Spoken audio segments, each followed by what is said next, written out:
চাঁদাবাজির অভিযোগে গুলশান থানায় মামলায় বাংলাদেশ গণতান্ত্রিক ছাত্র সংসদের বহিষ্কৃত নেতা আব্দুর রাজ্জাক রিয়াদ দায় স্বীকার করে আদালতে জবানবন্দি দিয়েছেন।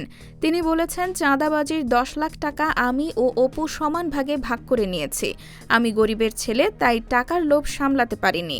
এছাড়াও পুলিশের কথা বিশ্বাস করে ওই বাসায় গিয়ে গ্রেপ্তার হন বলে জবানবন্দিতে জানান তিনি। রোববার ঢাকার মেট্রোপলিটন ম্যাজিস্ট্রেট মোহাম্মদ সেফাতুল্লাহের আদালত তার জবানবন্দি রেকর্ড করেন।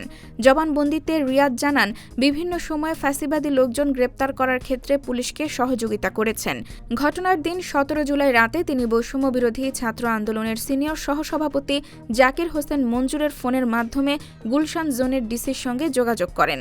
তখন তিনি ডিসিকে জানান, গুলশান থানার আওয়ামী লীগের আন্তর্জাতিক বিষয়ক সম্পাদক এবং সাবেক এমপি শাম্মী আহমেদ নিজ বাসায় অবস্থান করছেন। এরপর রাত 2টার দিকে তিনি সহ মঞ্জু, জানে আলম অপু, শাবাব হোসেন, আতিক শাহরিয়ার, সাদা কায়ুম সিয়াম, তানিম ওয়াহিদ ও আতিক থানায় যান। গুলশান থানার ওসির নেতৃত্বে একটি টিমের সঙ্গে তারা শাম্মী আহমেদের বাড়িতে যান।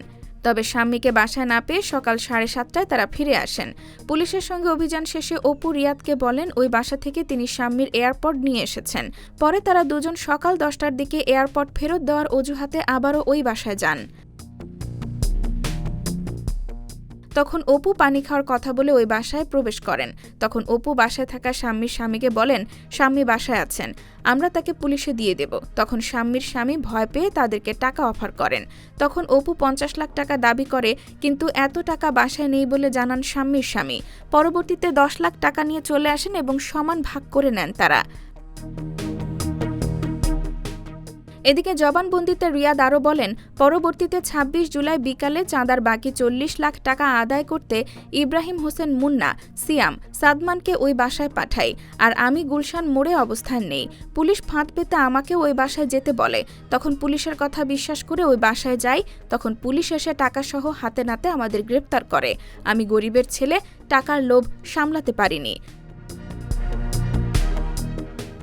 IBTV USA, new York.